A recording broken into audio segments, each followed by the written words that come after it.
Bonjour et bienvenue dans les tutos Scodify. Dans cette vidéo, nous allons apprendre à filtrer notre plan. L'étape de filtrage est une étape optionnelle. Néanmoins, il est de bonne pratique de la réaliser avant chaque étape de codification. Cela rendra plus facile la lecture du plan et améliorera l'efficacité des outils de transformation de Scodify. L'étape de filtrage intervient juste après l'import du plan. La première chose que nous allons faire est donc de vérifier que ce dernier est correctement géoréférencé. Pour cela, on peut afficher en fond la carte OpenStreetMap en cliquant ici.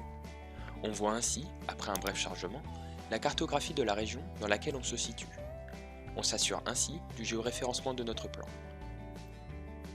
Cette cartographie supplémentaire nous aidera aussi, dans certains cas, à identifier des éléments comme les branchements raccordés au bâtiment.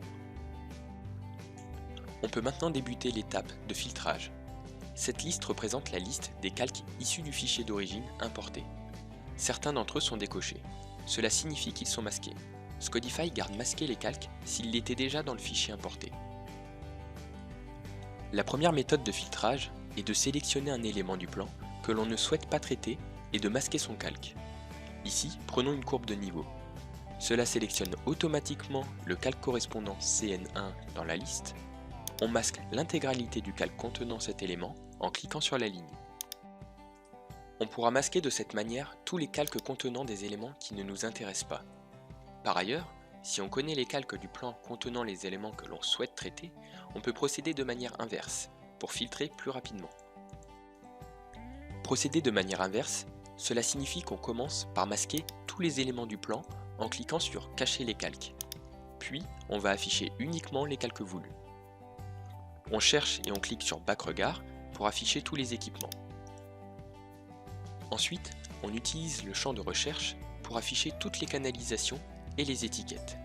On cherche Cana afin que seuls les calques contenant Cana s'affichent dans la liste. Puis on clique sur Montrer les calques. Seuls les calques contenus dans le résultat de la recherche, soit ceux contenant Cana, sont réaffichés.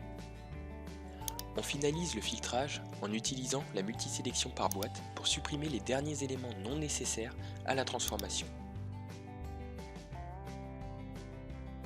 On applique le filtre en cliquant sur le bouton « Appliquer les filtres ».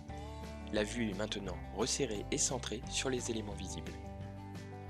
Vous savez maintenant comment procéder à l'étape de filtrage. Merci de suivre nos tutos et bonne codification.